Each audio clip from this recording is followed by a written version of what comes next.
Good afternoon and welcome to Pakistan Today News from our London studio. I'm Chris Taylor. Former Prime Minister and PMLN Supremo Nawaz Sharif has called for comprehensive accountability, not only for former Premier Imran Khan, but also for what he described as those who brought him to power, calling them even bigger criminals.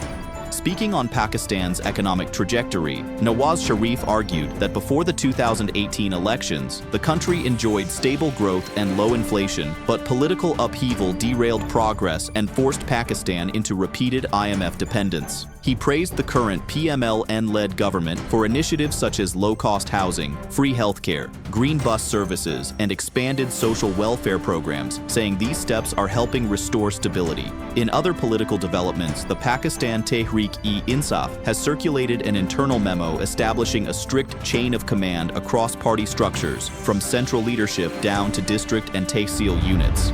The move triggered criticism from within the party, with some leaders comparing the hierarchy to a military unit, saying it stifles internal democracy and suppresses dissent. PTI officials, however, defended the directive, saying it merely clarifies reporting lines to improve organizational efficiency and coordination. Pakistan's Defense Minister Khawaja Asif has sharply criticized PTI leaders living abroad, calling them runaways who looted the country and now spread harmful propaganda from overseas. He accused these leaders of undermining Pakistan's economic interests by lobbying against trade concessions such as GSP+ and obstructing efforts to stabilize the economy. Asif challenged them to return home and face political battles within the country rather than attacking Pakistan from foreign capitals. For more on this, we're joined by our Islamabad correspondent, Sarah William. Sarah, what's the latest from the capital? Chris, Khawaja Asif's remarks have added a sharp new tone to the government's ongoing confrontation with PTI leadership abroad.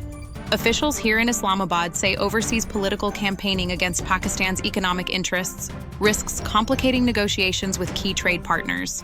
Analysts note that the government is trying to project stability, and criticism from abroad presents a challenge to that narrative.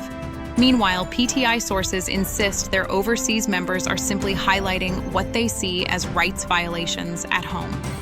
The political back and forth shows no sign of easing as both sides prepare for the coming legislative battles.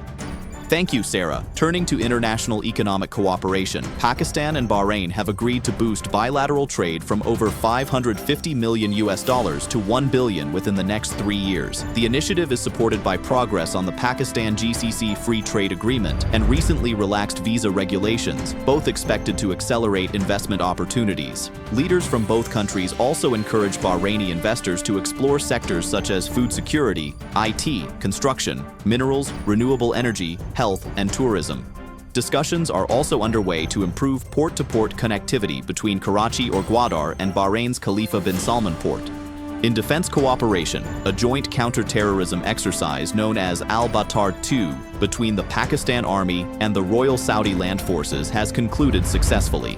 ISPR says the drills focused on urban combat operations, counter-IED strategies, and enhancing tactical coordination. The exercise reaffirmed both nations' military partnership and their ongoing commitment to regional security and defense collaboration. Across the border in Indian-occupied Kashmir, Chief Minister Omar Abdullah has strongly criticized calls to use religion as a basis for student admissions at the Sri Mata Vaishno Devi Institute of Medical Excellence. The controversy erupted after 42 of 50 MBBS seats were awarded to Muslim students purely on merit, prompting protests from right-wing groups demanding preference for Hindu applicants because the institution is funded by donations to the shrine.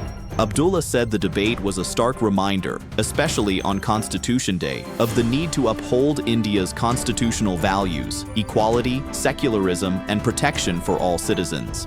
He warned that viewing education through a communal lens undermines those principles, stressing that admissions must remain merit-based. And in Hong Kong, a massive fire has devastated several high-rise residential towers in Wong Fuk Court in Tai Po District, killing at least 36 people and leaving hundreds missing. Authorities say flammable bamboo scaffolding around the buildings intensified the blaze, trapping many residents on upper floors and hampering rescue operations. Fire crews worked throughout the night to extinguish the flames, rescue survivors, and transfer the injured to hospitals. Local officials have promised a full investigation into the incident as families search for missing relatives amid the aftermath of one of the city's deadliest residential fires in recent years. That's all for now.